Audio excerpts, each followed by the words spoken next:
ٹھیک ہے۔ مولا امام زمان کے ظہور میں تعجیل کے لیے، ان کی نصرت نصیب ہونے کے لیے صلوات پڑھیں بر محمد۔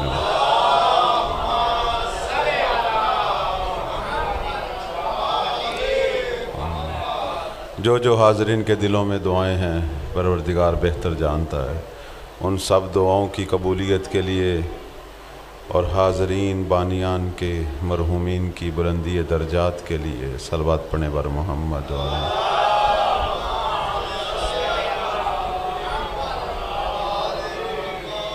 اعوذ باللہ من الشیطان الرجیم، بسم اللہ الرحمن الرحیم۔ الحمد للہ رب العالمین، والصلاة والسلام علی سید الانبیاء و خاتم المرسلین، سیدنا و حبیبنا سید الاولین والآخرین، حبیب الہ العالمین ابی القاسم محمد، اللہم صلی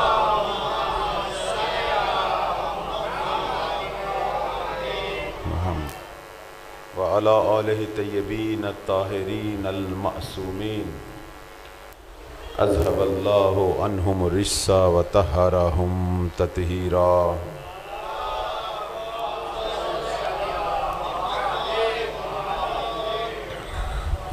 سیما بقیت اللہ الامام المہدی فی الارضین، لعنت اللہ علی اعدائہم اجمعین۔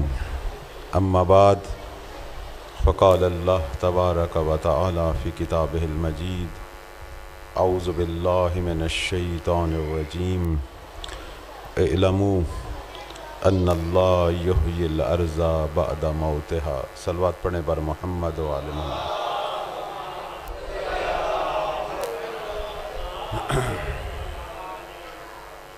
عزاداران سید الشہداء، پروردگار آپ کی صف اعضاء کی عبادت کو قبول و منظور فرمائے۔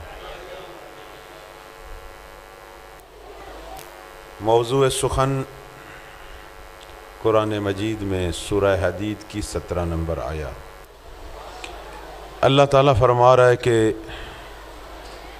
مردہ انسانوں کو قائم کی عدالت کے ذریعے زندہ کرے۔ کون سے انسان، کون سے مردہ؟ قبروں میں جانے والے نہیں، زندہ نما انسان جو بظاہر زندہ ہیں لیکن انسانیت مر چکی ہے۔ اب آپ دیکھیں ہمارے معاشرے میں دن بدن ہم انسانیت سے دور ہو رہے ہیں۔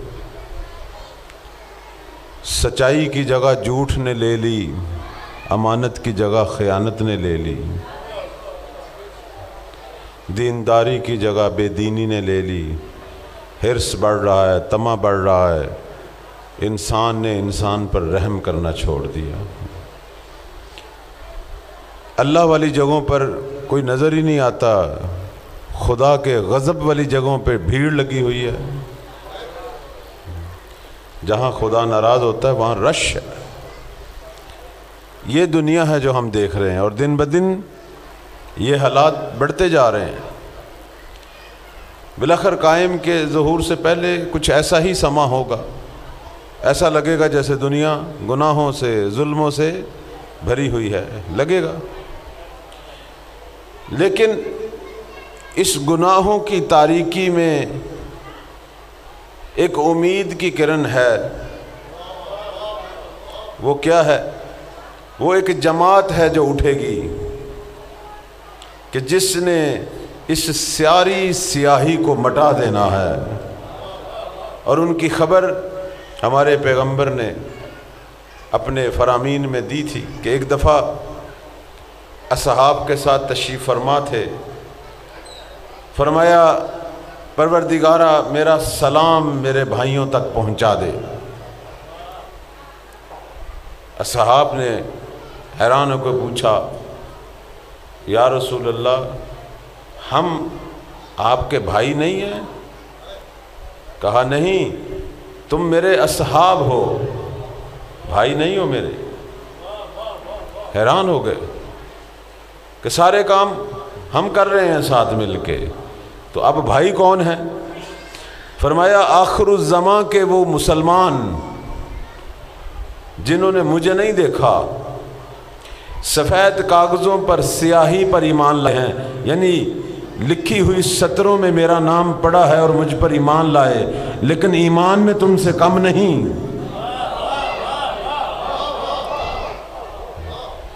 یعنی ایمان میں تم سے کم نہیں ہے۔ آمنوا بالسواد علی البیاض، کچھ سفید کاغذوں پہ میرا نام لکھا ہوا تھا، انہوں نے پڑھا تھا کہ کوئی محمد آیا تھا اور اس کا یہ پیغام تھا، ایمان لے آئے۔ مجھے نہیں دیکھا، نہ میرے معجزات دیکھے، کچھ بھی نہیں دیکھا، صرف کاغذ دیکھے اور ایسا ایمان لائے۔ فرماتے ہیں ایسا ایمان لائے کہ اس گناہ بھرے ماحول میں ہدایت کے مینار بن گئے۔ صرف ایمان نہیں لائے، ہدایت کے مینار بن گئے، یعنی خود بھی گناہ نہیں کرتے، لوگوں کو بھی گناہوں سے روکتے ہیں، لوگوں کی بھی ہدایت کا سامان فراہم کرتے ہیں۔ آج یہ جو ہم عزاداری کرتے ہیں، یہ مجالس، یہ وہی چیز ہے۔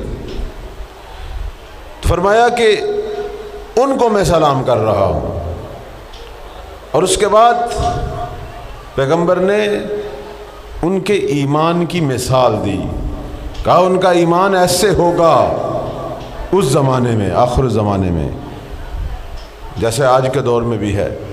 ان کا ایمان ایسے ہوگا جیسے ہاتھ میں جلتا ہوا انگارہ ہو، اس طرح وہ ایمان کو سنبھال کے رکھیں گے، یعنی اتنی تکلیفیں برداشت کریں گے۔ واقعاً آج کل ایسا ہی ہے، آج انٹرنیٹ اور موبائل نے ہمارے بچوں جوانوں کو جس طرح دوچار کیا ہے، ہر قسم کی برائی، بدکاری، گمراہی، دروازے کھلے ہوئے ہیں، اس کے باوجود اگر کوئی جوان خدا کی خاطر ان برائیوں اور گناہوں سے، گمراہیوں سے اپنی آنکھیں پھیر لیتا ہے، تو وہ اس جوان کی مانند ہے کہ جس کے ہاتھ پہ انگارہ ہے، اپنے ایمان کو باقی رکھے ہوئے، اسے پیغمبر سلام کہہ رہے ہیں۔ صلوات پڑھیں یا علی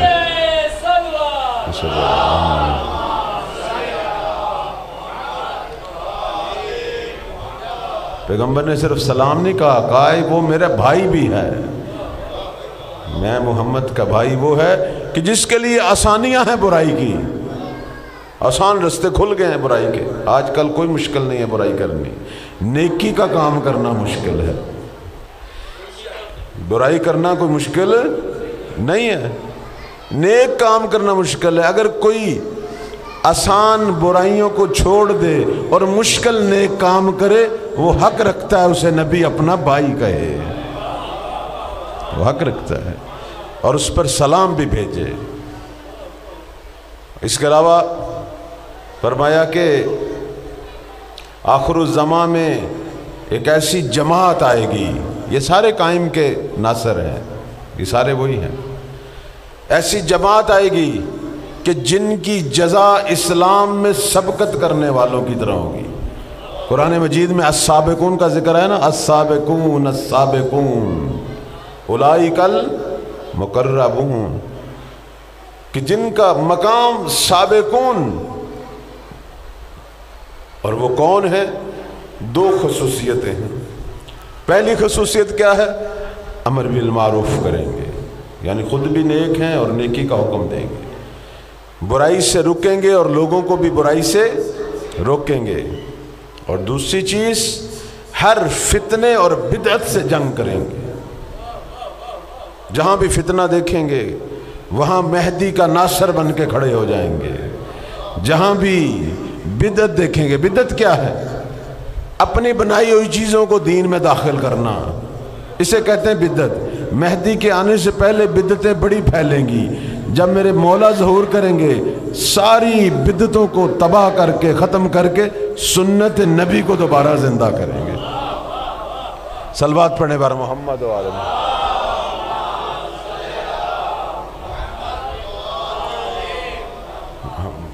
یہ وہ جماعت ہے جو مینارہ ہدایت بنے گی آخر الزمان میں۔ اور اللہ ہم سب کو اس جماعت میں داخل ہونے کی توفیق دے۔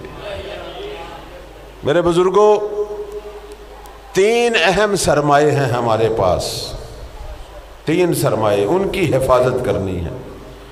یہ 3 چیزیں خصوصی لطف ہے اللہ کا، ہم جن گھروں میں پیدا ہوئے اور جس طرح ہم زندگی گزار رہے ہیں۔ اگر کم ہے تو ان کو بڑھا، اگر زیادہ ہے تو اور زیادہ کر۔ 3 سرمایے کون سے ہیں؟ پہلی چیز توحید۔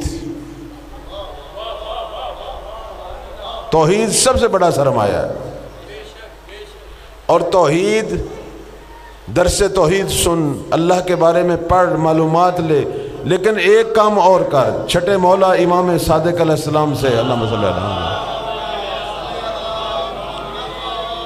پوچھا گیا کہ آخر الزمان کے جو لوگ ہوں گے وہ کیا کریں گے، کس طریقے سے اپنے اندر توحید پیدا کریں گے۔ آپ تو نہیں ہوں گے، امام تو نگاہوں سے غائب ہوں گے، شیطان کام کر رہا ہوگا، ابلیس کام کر رہا ہوگا، وہ تو پریشان ہوں گے۔ میرے مولا نے فرمایا میں ایک دعا تعلیم دیتا ہوں، اس زمانے کے لوگ ہر نماز کے بعد اس دعا کی تلاوت کریں، اللہ ان کے اندر اپنی معرفت پیدا کر دے گا۔ وہ دعا کیا ہے؟ آج کل تو ماشاءاللہ موبائل، انٹرنیٹ، وہ ہے دعائے معرفت۔ آپ موبائل پہ لکھیں نا دعائے معرفت، وہ آ جائے گی۔ ہر نماز کے بعد یہ دعا پڑھنی ہے، کچھ دن پڑھیں گے آپ کو زبانی یاد ہو جائے گی۔ یہ چھٹے مولا کا فرمان ہے۔ اس دعائے معرفت میں انسان 3 معرفتیں اللہ سے مانگتا ہے۔ اللہم عرفنی نفسک، اے پروردگار مجھے اپنی معرفت عطا کر۔ فَإِن لَمْ تُعَرِّفْنِي نَفْسَكَ لَمْ أَعْرِفْ نَبِيَّكَ، اگر تو نے اپنی معرفت نہ دی تیرے نبی کو کیسے پہچانوں گا، تیرے سفیر کو کیسے پہچانوں گا۔ پہلا جملہ یہ کہتا ہے۔ پھر دوسرا جملہ کیا کہتا ہے؟ اللہم عرفنی نبیک، اے پروردگار مجھے اپنے نبی کی معرفت دے۔ فَإِن لَمْ تُعَرِّفْنِي نَبِيَّكَ، اگر تو نے مجھے اپنے نبی کی معرفت نہ دی، لم عارف حجتک، میں تیری حجت کو، حجت زمان، امام وقت کو کیسے پہچانوں گا۔ پھر کہتا ہے اللہم عرفنی حجتک، اے پروردگار مجھے اپنی حجت کی معرفت دے۔ اگر تو نے مجھے حجت کی، زمانے کے امام کی معرفت نہ دی، زللت عن دینی، دین سے گمراہ ہو جاؤں گا۔ یا اللہ ہو، یا رحمان ہو، یا رحیم، یا مقلب القلوب ثبت، دین پہ ثابت قدم رکھ۔ یہ دعا ہے۔ اس دعا کو یک موبائل سے دیکھ کے پڑھیں، لکھ کے پڑھیں، کوئی مسئلہ نہیں۔ چھٹے مولا کا فرمان ہے، آخر الزمان کی گمراہیوں سے بچنا ہے تو فرماتے ہیں یہ نسخہ ہے اس کے لیے۔ اگر وہ پریشان ہے، اسے کوئی راہ نظر نہیں آ رہی، تو اپنے رب کو پکارے، رب اس کے لیے راہیں کھول دے گا۔ صلوات پڑھیں بار محمد و آل محمد۔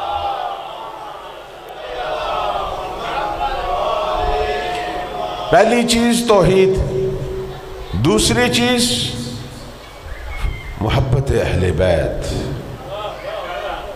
ہمارا سب سے بڑا سرمایہ محبت اہل بیت، توحید کے بعد محبت ہے۔ وہ لوگ شکر ادا کریں، ارد گرد دنیا کو دیکھیں، اللہ نے ہر ایک کو یہ محبت نہیں دی، خدا نے چن چن کے لوگوں کو محبت اہل بیت دی، ہر ایک کو نہیں دی۔ اور جن کے دلوں میں بھی ہے یہ محبت، بالآخر انہوں نے ہی جانا ہے، جنت ان کے لیے ہی تو بنی ہے، اور کن کے لیے بنی۔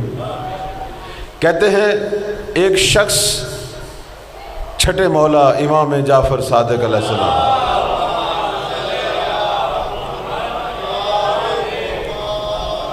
ان کی نوکری کیا کرتا تھا۔ نوکری کیا کرتا تھا؟ مولا کا جو گھوڑا تھا اس کی لگام پکڑنے کی نوکری کیا کرتا تھا۔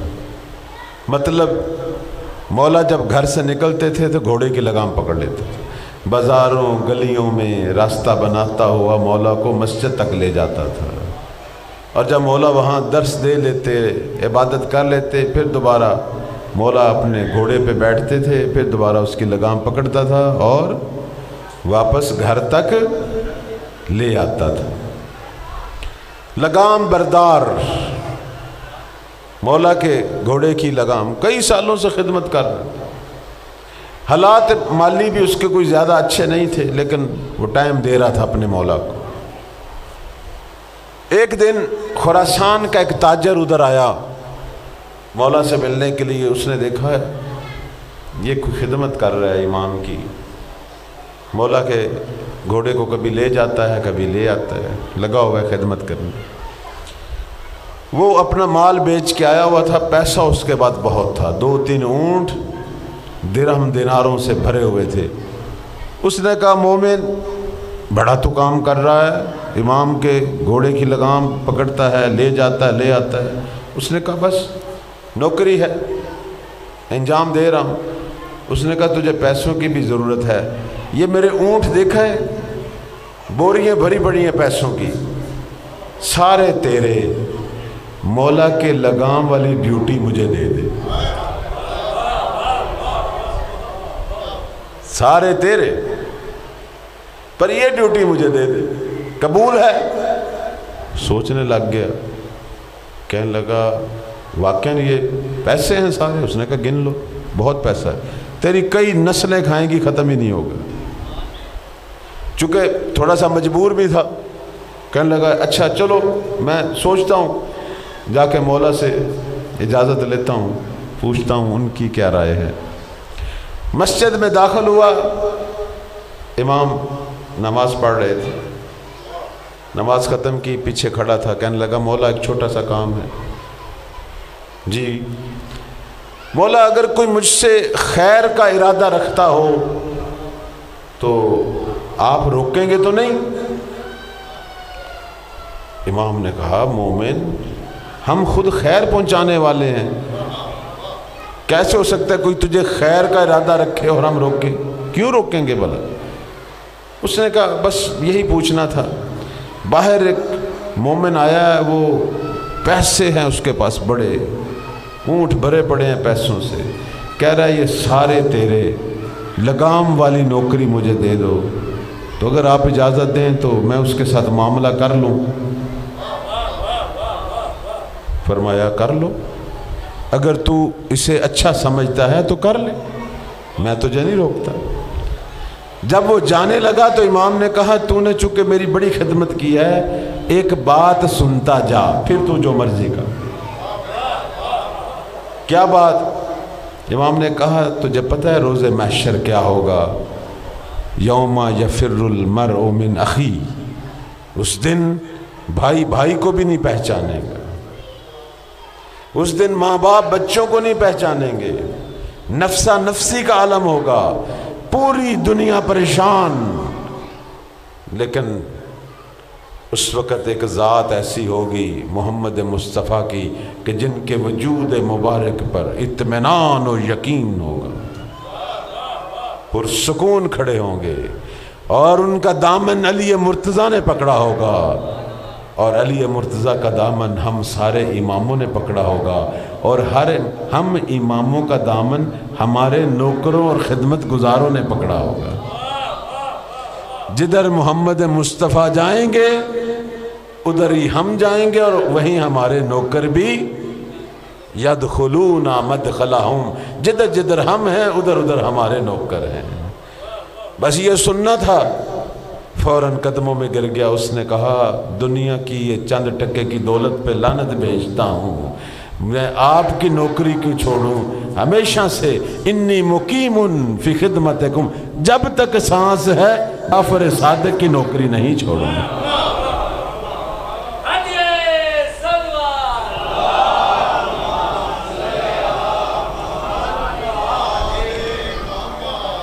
جب بھی کوئی آپ سے کام لے رہا ہو اور آپ کو پتہ نہ چل رہا ہو، یہ بھی نوکری ہے۔ آج کا امام بھی کام لیتا ہے، بعض اوقات ہمیں پتہ نہیں چلتا لیکن وہ کام لیتے ہیں۔ آپ سے کوئی نہ کوئی نیک کام لیتے ہیں، کسی وقت آپ کو پتہ نہیں چلتا۔ جب کوئی نیک کام آپ کرنے لگ جائیں سمجھ لو مولا کی ڈیوٹی لگ گئی ہے۔ اس کی ایک مثال دیتا ہوں۔ ایک چھوٹا سا واقعہ ہے، صلوات پڑھیں بر محمد و آل محمد۔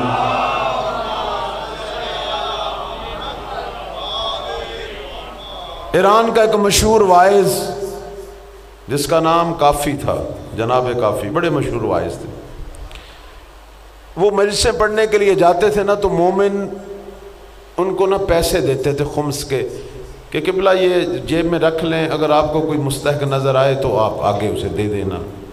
تو انہوں نے 2 جیبیں بنائی ہوئی تھیں، جو پیسے آتے تھے کوئی دیتا تھا جیب میں رکھ لیتے تھے، پھر جیسے ہی کوئی نظر آتا کوئی مستحق اسے دے دیتے تھے۔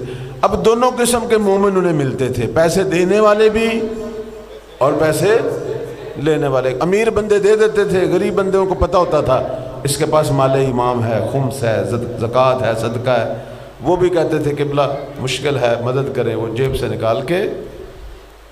اب کافی عرصے سے یہ کام کر رہے تھے۔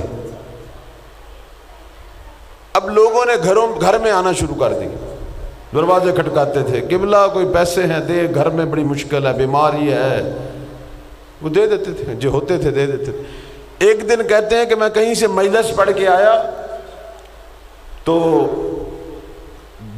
آدھی رات کو میں مجلس پڑھ کے آیا تو دیکھا کہ کسی نے دروازہ کھٹکھٹانا شروع کر دیا، زور زور سے دروازہ کھٹکھٹا۔ ابھی تازہ ایک آدمی سویا ہو مجلس پڑھ کے اور کوئی تیز سے دروازہ کھٹکائے تو پھر کیا ہوتا ہے، آپ خود سمجھتے ہیں کیا ہوتا ہے۔ پریشان ہو گئے، وہ دیکھا نیچے کوئی مومن کھڑا ہے، کیا بھائی کیا ہوا ہے؟ اس نے کہا میرے گھر میں میری بیوی بیمار ہے بڑی سخت، اور پیسے نہیں ہیں، حکیم سے دوائی لینی ہے، مہربانی کریں میں بڑی دور سے آیا ہوں، اگر آپ کے پاس کچھ تھوڑے سے ہیں تو مجھے دے دیں۔ اچھا۔ اب نیند سے اٹھے تھے تو منہ میں بڑبڑانا شروع کر دیا کہ یہ کیا میں نے اپنے ذمہ کام لے لیا، ایسے ہی فضول میں، ہاں نہ میری کوئی رات رہی نہ دن، نہ یہ سونے دیتے ہیں مومن، آرام ہی نہیں کرنے دیتے، ادھر میں لیٹتا ہوں ادھر دروازے کھڑک رہے ہیں، قبلہ پیسے قبلہ پیسے، بس یہی باتیں منہ سے کرتے کرتے اپنے آپ سے گئے، دروازہ کھولا اور اس کو پیسے دیے، وہ گیا تو آ کے لیٹے، آنکھ لگی، جب آنکھ لگی تو امام زمانہ تشریف لے آئے۔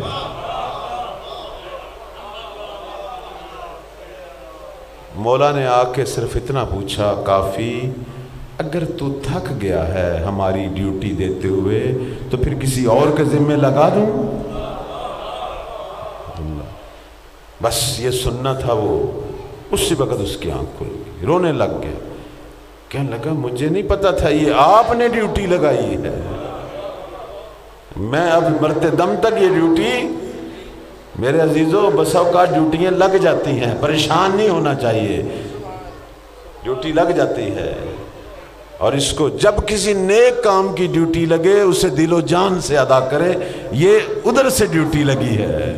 صلوات پڑھیں بر محمد و آل محمد۔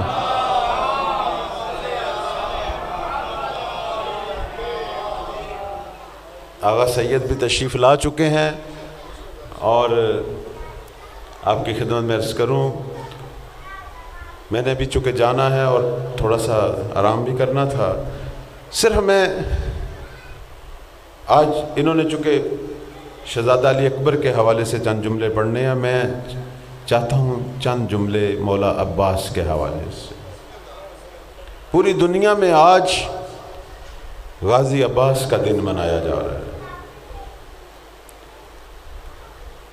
غازی عباس وہ شخصیت ہے کہ حسین کی ساری عمر آرزو رہی کہ عباس ایک دفعہ مجھے بھائی کہے، لیکن عباس نے صرف آقا مولا کے علاوہ کچھ نہیں کہا۔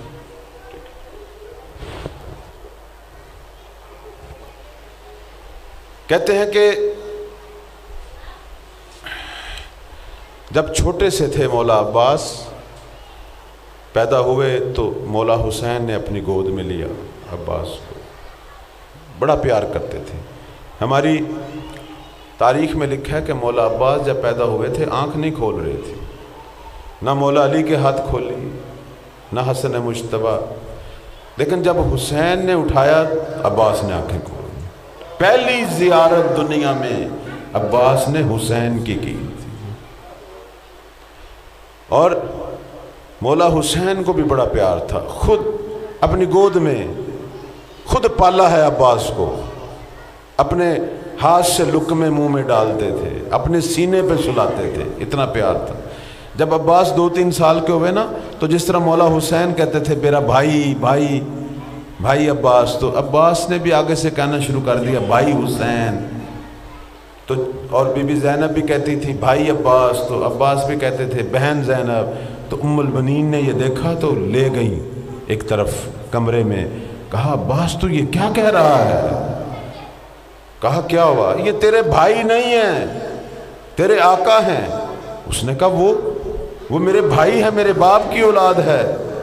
اس نے کہا ہاں تیرے باپ کی اولاد ہے، لیکن یہ زہرا کی نسل ہے، زہرا ہماری سیدہ ہے، میں ان کی کنیز ہوں۔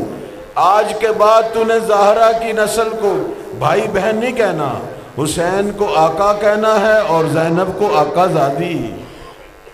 اور یہی منظر تھا، یہی منظر تھا کہ جب بھی میرے مولا بلاتے تھے وہ تو کہتے تھے بھائی عباس، مولا عباس فوراً کہتے تھے جی آقا، جی میرے مولا۔ ہمارے بعض اہل منبر خطیب بہت بڑی زیادتی کرتے ہیں، مجھے بڑا غصہ آتا ہے۔ بعض ذاکر کیا کہتے ہیں کہ مولا حسین نے عباس کو کہا خیمے اکھاڑو، اس نے نہیں اکھاڑے۔ پھر بی بی زینب کو کہا کہ تو سمجھا، کتنی بڑی توہین ہے، حسین کچھ کہے اور عباس کہے نہیں، ناممکن ہے۔ یہ توہین کرتے ہیں، میرا دل روتا ہے جب یہ توہین کرتے ہیں۔ کیسے ہو سکتا ہے کہ حسین کے لفظ سے کوئی بات نکلے اور عباس کہے نہیں، ناممکن ہے۔ کہتے ہیں 9 محرم کو جب عمر ابن سعد سے گفتگو ہونی تھی امام کی، تو عمر ابن سعد اپنے ساتھ اپنا بیٹا اور غلام لے کے آیا گفتگو کرنے والی جگہ پہ، اور مولا عباس نے دیکھا کہ حسین صرف اکبر کو لے کے جا رہے ہیں۔ عرض کرتے ہیں، کہتے ہیں مولا حسین وہ بیٹے کو بھی لے کے آیا ہے اور غلام کو لے کے بھی آیا ہے، آپ بیٹے کو لے کے جا رہے ہیں اور غلام کو بھول گئے ہیں، اپنے آپ کو ہمیشہ غلام۔ شب عاشور جب مولا نے کہا سارے چلے جاؤ، کہا تھا نا سارے چلے جاؤ، اور چراغ کس کو کہا تھا بجھاؤ؟ اکبر کو کہا تھا۔ اس سے پہلے ہمیشہ جب بھی کوئی کام کہتے تھے تو عباس کو کہتے تھے، پہلی دفعہ مولا نے اکبر کو کہا چراغ بجھاؤ، عباس تڑپ گئے، ان سمجھ گئے کہ یہ جو اکبر کو کہا چراغ بجھاؤ یعنی مجھے بھی کہہ رہے ہیں کہ تو نے جانا ہے تو بھی چلا جا۔ بس عباس تڑپ اٹھے، رونے لگ گئے، کہنے لگے حسین وہ دنیا جس میں تو نہ ہو میں اس دنیا پہ لعنت بھیجتا ہوں، آپ مجھے کہہ رہے تھے۔ مولا نے کہا عباس تو میرا بھائی ہے، کل دنیا یہ نہ کہے میں نے تجھے مجبور کیا ہوا تھا۔ کہا ہو ہی نہیں سکتا، میرا آقا یہاں ہو اور میں چلا جاؤں۔ اللہ اکبر اللہ، میں کیا بیان کروں، جب سارے چلے گئے صرف عباس رہ گئے اور علم عباس رہ گیا۔ آ کے مولا کو کہتے ہیں مولا مجھے اجازت دو۔ فرمایا عباس تو میری فوج کا سپہ سالار ہے، علم بردار ہے۔ آگے سے کیا کہا مولا وہ فوج کہاں ہے جس کا میں سپہ سالار ہوں، سارے تو مارے گئے۔ پھر مولا حسین نے کہا عباس یہ تیرے ہاتھ میں علم ہے نا، جب تک یہ علم لہرا رہا ہے ان بیبیوں کو سکون ہے، تیری بہنوں کو سکون ہے۔ یہ صبح سے لاشیں آتی دیکھ رہی ہیں، جب ان کا دل زخمی ہوتا ہے تجھے دیکھ لیتی ہیں۔ اب تو چلا جائے گا تو پھر ان پہ کیا گزرے گی؟ بی بی سکینہ نے کہا عباس کو چچا ادھر آؤ، ایک کمرے میں لے گئی جہاں چھوٹے چھوٹے بچے مشکیزوں سے لپٹے ہوئے تھے اور التش التش کی آواز آ رہی تھی۔ کہا چچا عباس ان پہ رحم کریں، ان پہ رحم کر۔ عباس نے کہا اپنے بابا سے اجازت دلوا دو۔ آئی بابا سے اجازت دلوائی، اب سکینہ کوئی بات کرے اور حسین نہ مانے۔ اجازت جب ملی نا تو مولا حسین نے کہا عباس جانا تو چاہتا ہے، صرف ایک دفعہ بہنوں سے ملتا جا۔ بس میں وہ منظر نہیں بیان کر سکتا، جب عباس خیمے میں گئے نا آخری الوداع کرنے، وہاں کیا منظر تھا، بہنوں نے حلقہ باندھا ہوا تھا، یہی آواز آ رہی تھی، واہ حسینہ واہ عباس، فقط ماتم ہو رہا تھا۔ اجرکم اللہ۔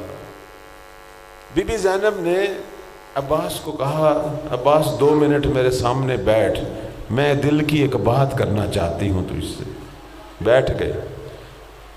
کہا میں جب چھوٹی سی تھی بابا علی کے گھر صحن میں کھیل رہی تھی، ہوا چلی میرے سر سے چادر اتر گئی، تو بابا نے مجھے اپنی گود میں اٹھایا، میرا سر چوما، میری کلائی چومی اور رونا شروع کر دیا۔